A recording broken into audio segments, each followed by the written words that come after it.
Anyway, I've titled my message this morning, Along Came Abraham. When both Parsha and pop culture intersect within the fertile recesses of my crazy brain, things begin to take shape. When I combine the story of Abraham while listening to an old Coaster song, Along Came Jones, I just had to do a message on this great biblical hero of faith. When things seemed to be careening out of control, along came Abraham. For those too young to remember, myself included, so many of the silent films and popular television of the 50s and 60s, they were westerns that generally involve the themes of damsels in distress, mustache-twirling villains, like the kind of mustache Rich Sturm once sported for a season, and heroes that would ride in to save the day. Your Dudley Do-Right types, trying to save Sweet Nell from that dastardly, snidely whiplash. And as I'm talking about Dudley Do-Right, I've got to give a shout-out to all of our Canadian friends watching on live stream, to the Beaners, the Patty Bossert, and so many others. We miss you, and we're longing for the day when the borders are going to be open once again. It was cold this morning, but maybe if there is an ice bridge across the river, there are no customs you have to go through, but we'll figure that out. Not that I'm wishing that we would have a very severely cold winter. But in all of these dramatic sequences, it seemed as if all hope was gone, that it couldn't get much worse, that Sweet Nell was going to be put on the railroad tracks and the train was coming, that the bad guy was going to win, when all of a sudden the hero emerges victorious. And Marvel Comics, to all of our action thrillers, the good guy wins in the end. And this, my friends, is how I see Abraham riding in to save the day. And I want to draw from our Parsha, looking at the Abrahamic covenant, Genesis 12 and verses 1 through 3. And if I could ask you to please stand, stretch a little bit, because you're going to be sitting for the next hour. No, that's not going to happen, because I can't stand for an hour, but that's another story. Baruch hu et Adonai hamavorach.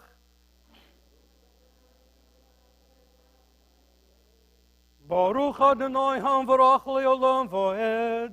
Baruch atah Adonai Eloheinu melech ha'olam asher bachar banu mikol ha'omim ve'natan lanu et torato. Baruch atah Adonai noten ha'torah. Amen.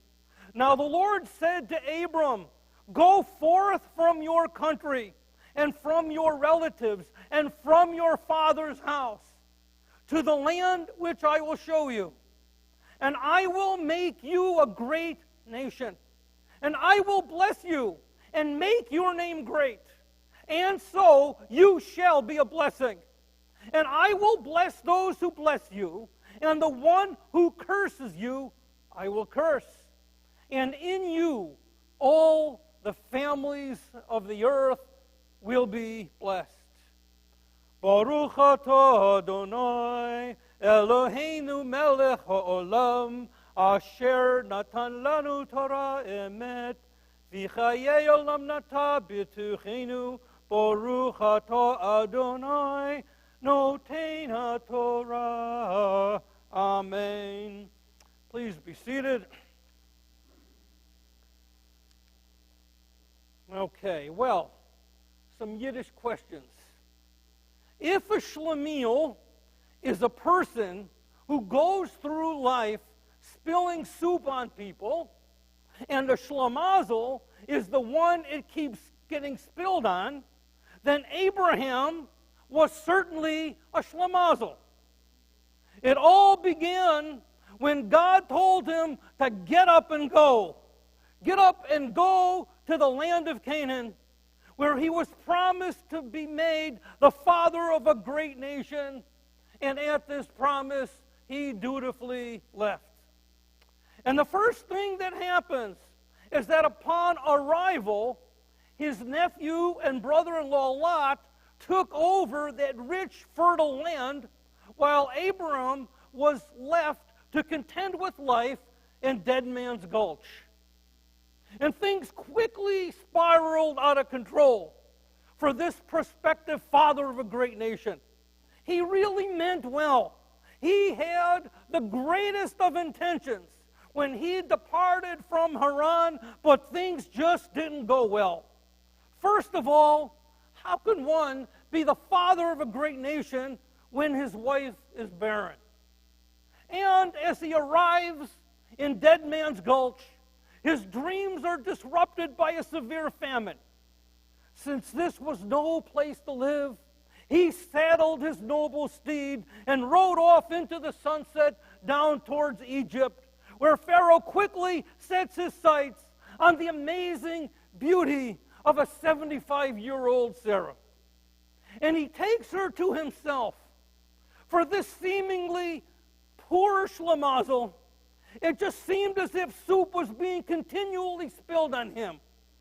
Oh, and did I mention that his family gets kidnapped and he's asked to part ways with Ishmael and has to offer his son Isaac on the altar? Well, welcome to the holy royal fraternity of schlemazels. We are all a part of that fraternity of schlemazels. And we ask ourselves, when is this script going to change? Will he forever be a schlemazel? When will his faith be rewarded? Why doesn't he just turn around and call the whole thing off? You see, he can't. He can't because he is guided by a heavenly voice. He's guided by a heavenly vision that very few had known before him. And as the result of his endurance, it led to this.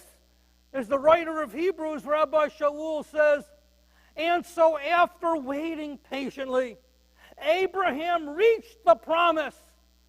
In other words, he finished the race. He crossed the goal line. He completed his mission and calling. And through it all, his trust in the Almighty was vindicated. And that has to encourage each and every one of us. We're all a part of this fraternity of schlemazels. That we have the intentions and the desire to serve the Lord, but it just seems that going through this life, we're always getting soup dumped on us. As followers of the Jewish Messiah, as people who've gone against the grain of cultural and societal norms, we may all feel like this bunch of schlemazels, that we're always the ones having soup dumped on us. But that's such a small price when finding that pearl of great price, of finding that great treasure, and you cannot put a price on it, that regardless of the negativity and the outcomes, you just have to keep on keeping on, and to stay encouraged, and to be strong, and to strengthen one another. The God of Abraham will set your course onto paths that few have taken, that few have feared to take. Faithfulness to God will cause you to be marginalized, scrutinized, bastardized, delegitimized, and demoralized. Why? Because you are living, moving, and acting in a way that runs contrary to public opinion. Better to be a schlemazel for embracing a walk with God than the poor schlemiel who continually gropes in the darkness as a consequence of his rejection of moral absolutes. If the hapless schlemiel continues to pursue a humanistic path, if he or she doesn't recognize God's authority and sovereignty, he or she will always be a hapless, hopeless schlemiel. And mind you, it is the schlemiel that continually hurts people.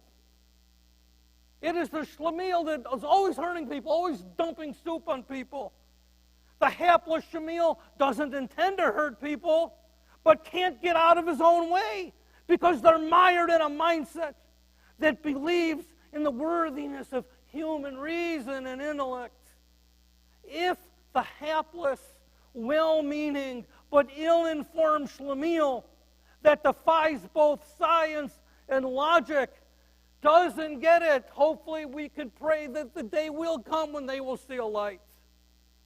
See, nothing typifies this more than Senator Chuck Schumer, who made this patently absurd statement during the confirmation hearings of Justice Amy Coney Barrett.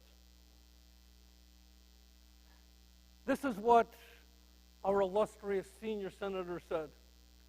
At the end of this sordid chapter in the history of the Senate, in the history of the Supreme Court, my deepest and greatest sadness is for the American people. Generations yet unborn will suffer the consequences of this nomination. All right, generations yet unborn will suffer the consequences of this nomination. And as I say, what? Future generations of yet unborn are going to live. They're going to go from unborn to born. These children will make it out of the womb alive. See, with Senator Schumer, he may have good intents, and he may sincerely believe in the good that he's thinking he's doing, but he's lost touch with reality because he approaches and he sees all things through a purely humanistic worldview. Now, there are other conclusions that you can draw, but I don't want to go there. But this is the way of the nations. This is the way of the peoples of this world. It's the way that they have long operated. Sacrificing their children on the altar of Baal, exercising authority over the masses, and often with great cruelty. We may have some great problems today, but they're no different, and they are no worse than they were 4,000 years ago. Then Adonai saw that the wickedness of humankind was great on the earth, and every inclination of the thoughts of their heart was only evil continually. Now, given the proliferation of sexual lewdness and deviancy that so dominates our programming, do you think this has an effect on the thoughts of the heart? Given the rancor and vitriol and divisiveness of media outlets, do you think this has an effect on the thoughts of the heart? Do you think that these make for a more civil and a more compassionate society? The proof is all around us. Genesis 6:11 and 12. Now the earth was ruined before God, and the earth was filled with violence. Now I read that verse, and I always think about the word for Hebrew of violence is Hamas. That there is a terrorist group by that very same name to wreak havoc, take innocent life, and to terrorize entire nations.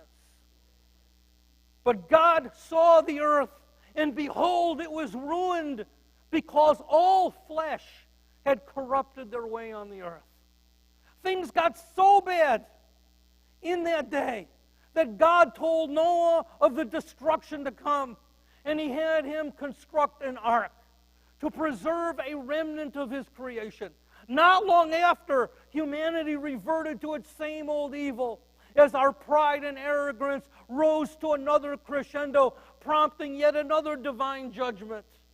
But before I reference this judgment and the great sin behind it, let's review again the promise made to Abraham. My heart's desire is to make you into a great nation, to bless you, to make your name great, so that you may be a blessing. The sin of the builders of the city and the Tower of Babel, and most people were wanting to make a name for themselves. It's the desire to puff themselves up, to make a name for themselves, to bring glory and attention to themselves. And therein is another core problem within secularism. Since God is absent, they recognize nothing higher than themselves to bring glory to. It used to be in my day, I'm sounding like an old man yet again. I got to change that. Maybe if I dyed my hair bright red, it would change my mindset. But when you are asked, what do you want to be when you grow up? Or they would ask me, what do you want to be if you grow up? But, what do you want to be when you grow up? You always had something in your mind. Well, I want to be a truck driver. I want to get behind one of those big rigs and drive that truck. Or, my real aspiration, I wanted to wear number 24 and play center field for the Giants.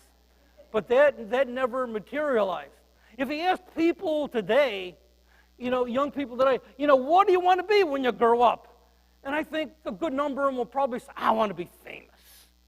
And we see this with YouTube and all of these little snippets, people looking for their moment of fame. That the thing that they have recorded is going to go viral and they're going to be famous. Years ago, not too long ago, when there were so many shootings in schools, it was because teenagers were looking for their moment of attention, their 15 minutes of national attention being called to them. See, when God is absent, we recognize nothing higher than ourselves to bring glory to.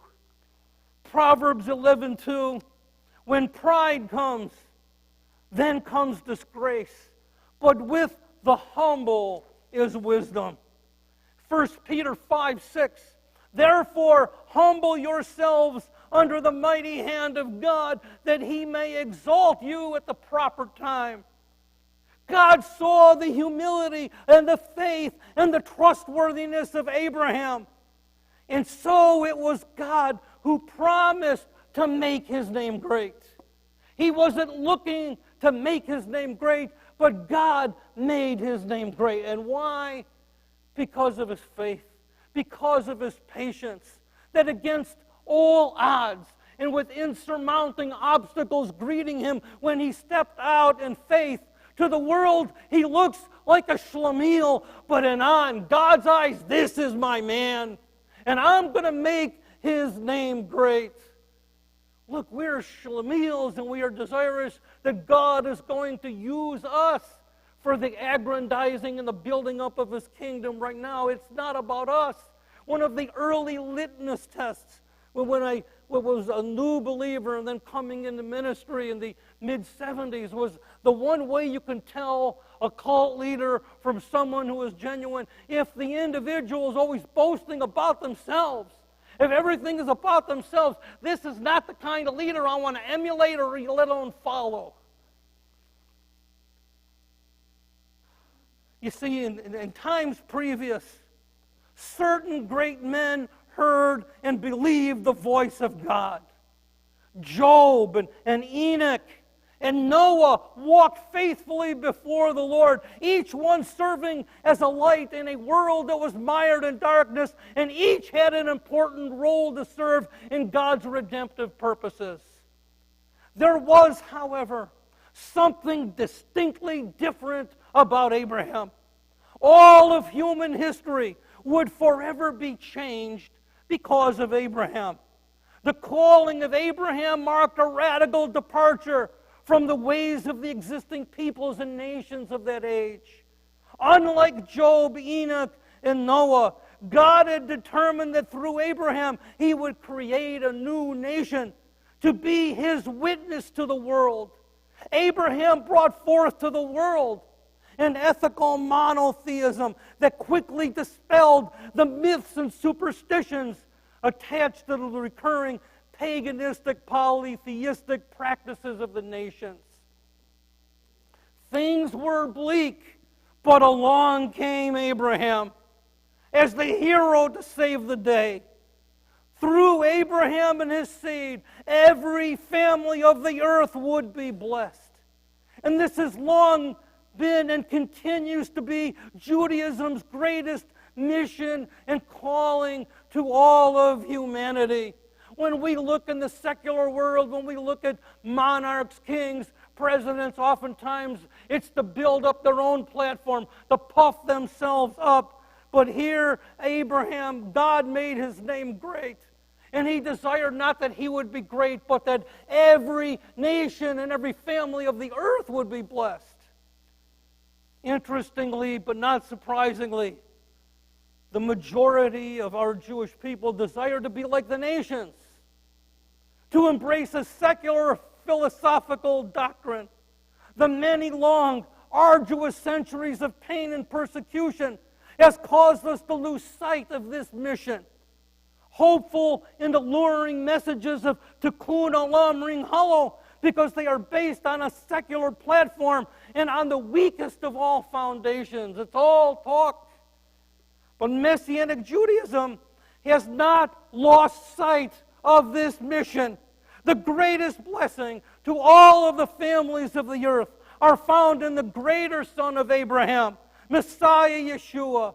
And it was from this great first century Rabbi Shaul who understood and carried out Israel's divine mission and calling as he went from nation to nation to tell of the God of Israel and the redeeming love of his Messiah Yeshua. And he debated scholars in Athens, and he debated scholars all over the known world, using arguments culled from the Scriptures along with well-known beliefs of that day. And all of us should come away thankful to God that Abraham remained true to his calling. He is that one hero by whom generations can point back to in the long hours and months and years of waiting and enduring trials and heartaches, to boldly recognize that through Abraham I came to know the true God, the God of Israel. That through him and his seed, all of the families of the earth would be blessed. The world languished, but then along came Abraham. Hebrews 11:6. And without faith, it is impossible to please him. For he who comes to God must believe that he is, and that he is a rewarder of those who seek him. Abraham withstood some difficult testing, often feeling like the schlemiel, but was richly rewarded for his trust, forever recognized as the father of the faith, forever setting forth a dynamic theology that faith alone doesn't cut it. But when we come to faith, when we come to trust in God, our feet then take action. And we do the very thing God asks us to do. Further, Hebrews 11:8, by faith Abraham, when he was called, obeyed by going out to a place which he was to receive for an inheritance. And he went out, not knowing where he was going. By faith, he lived as an alien in the land of promise, as in a foreign land, dwelling in tents with Isaac and Jacob, fellow heirs of the same promise. For he was looking for the city which has foundations, whose architect and builder is God. He forsook everything. His land, his birthplace, his father's house, everything that was familiar, he left behind. And all of these represented the one thing that the human heart so desires: security. Consider your 401ks. Consider your retirement plans. Consider all of this. And it's tantamount to Abraham leaving it all behind, becoming a stranger in a strange place. All for a promise of being given a land, an inheritance, a city which has foundations, whose architect and builder is God. See, this is truly the assurance of things hoped for and the conviction of things not seen. In this election season, I've never seen a stronger emphasis to get out the vote. And regardless of the liberal strategies behind this, I need to clarify that we are not voting for any one person or party, nor is this an election that's a popularity contest, far be it from that. But we are voting for a policy and a platform that will determine if we as a nation receive forgiveness and blessing or continued judgment. We are voting for a platform that would uphold the Abrahamic covenant by being friends to Israel, recognizing that this land was given to the Jewish people in perpetuity, that receiving a blessing for blessing his land and his people, that these count for something. In a maniacal world where prominent heroes of American history are having their statues torn down by self-righteous, progressive, and supposedly woke know-it-all mobs, I just wonder what statues that they would choose to erect in the place of Washington, Lincoln, or Jefferson. And I think I know the answer because I've been following these movements for years. Individuals who they hate what this country stands for. So what statues would they approve of? My hunch is that they would honor anyone who hates this country. They would put up statues of Fidel Castro, Che Guevara, Vladimir Lenin, Hugo Chavez, and the list of despots goes on. And it exposes the demonic root of rebellion that is behind all of these movements. What is the origin of the famous statement, truth, justice, and the American way? Nobody? Come on. Superman! Robin, you got it. Superman. Faster than a speeding bullet. More powerful than a locomotive. Able to leap tall buildings in a single bound. Look up in the sky. It's a bird. It's a plane. It's Superman. Yes, it's Superman. Strange visitor from another planet who came to Earth with powers and abilities far beyond those of mortal men. Superman, who can change the course of mighty rivers, bend steel in his bare hands, and who, disguised as Clark Kent, mild-mannered reporter of the Metropolitan newspaper, fights a never-ending battle for truth, justice, and the American way. We need Superman. You know, it's interesting, but Superman was created in 1938 by two Jewish men, Jerry Siegel and Joel Shuster. And it was initially a popular radio show, but it lifted the American spirit in a very dark hour. We were recovering from the Great Depression. War clouds were on the horizon with the rise of Nazi Germany. Economic collapse, and all of this doom loomed over us. Americans from all walks of life cheered and approved of this warrior for truth, justice, and the American way. Americans believed in America. Interestingly, these Jewish men gave Superman a name. His name when he lived on the planet Krypton. Does anybody know that trivia question? What was his Krypton name? Kal-El. That's right, Kal-El. And what does it mean? The voice of God. The voice of God. We need more than ever the voice of God to break in on us nationally and globally. This is the difference maker. The voice of God penetrating the hearts of men. Nations, kingdoms are changed one heart at a time. One individual receiving and hearing the voice of God And so this is why we are a part of a revival movement. This is why the things that we want to do here are life-giving, because the Spirit of God is life-giving. And we look towards not Superman. Our Superman is Messiah Yeshua.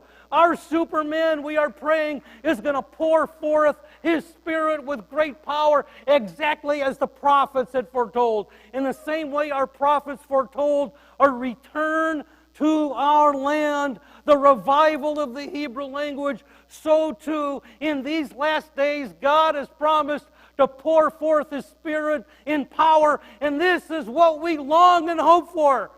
And it isn't determined whatsoever on the outcomes of elections, because our duty, our responsibility before the Lord is the same thing: to be His representatives here on earth, to shine forth the light of Messiah in the dark places all around us, to ever be that salt and light. This is the calling and the responsibility that God gave to our hero, Abraham. Now, I have more in my notes, but I think I'm going to bypass all of that, because what we need more than anything is to hear from the Lord. See, the rest of my notes, I'm doing a comparison between Noah and a comparison between Abraham. Both of these men lived through dark times. They had been witnesses to horrible, catastrophic judgments. Noah witnessed the flood and the death of so much of the creation that God had made. Whereas Abraham was a witness to the destruction of Sodom and Gomorrah. And the parallels between these two men are so similar, but there is this huge difference when you want to look at the Scripture. And what was that difference? Well, when Noah got off of the ark, he plants a vineyard and he got drunk. And he uncovered himself. I don't need to go into details, but it wasn't a happy thing. Whereas Abraham, following the destruction of Sodom and Gomorrah, Abraham was always Abraham. Wherever he went, he always built an altar to the Lord. And he came to the Lord in prayer.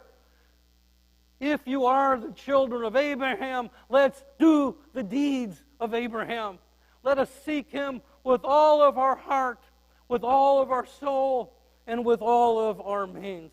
This is a very real and tangible world, and God is looking to us to ever be the light bearers in this world that has just gone so meshugana.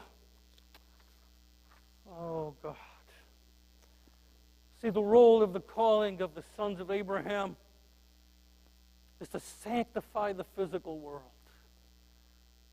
To do our part to sanctify the physical world. And that the means by which that is done is by Kol El, the voice of God. May we recognize the voice of God. May it resonate with us, and let us ever pick up that mantle that Abraham hands down to us for all generations. Things were horrible, but along came Abraham. Things were horrible again, and then along came you and I, simple schlemiels, and that in our obedience we find disfavor. But that's okay. Very, very small price to the reward that is ours when we serve the Lord. Oh, God, you are forever a mighty King. You are our Superman. Lord, everything that is descriptive of the comic character is ever so true with you. For you just spoke the word. And not only nations, but galaxies came into creation. And Lord God, it is the highest of all privileges that within the vastness of this great universe, within the vastness of all of your superior knowledge, you have taken a special liking. You've taken a special love to us. And I ask you, oh God, that you would pour forth your love, that you would encourage our hearts. Encourage us, oh God, against a storm and a steady wave of news that is just intended to defeat us. Lord, may we have the patience and the faith of our father Abraham, that we would do the deeds of Abraham. Strengthen and equip us for every good work. For we pray this to you in Messiah's name. Amen and amen.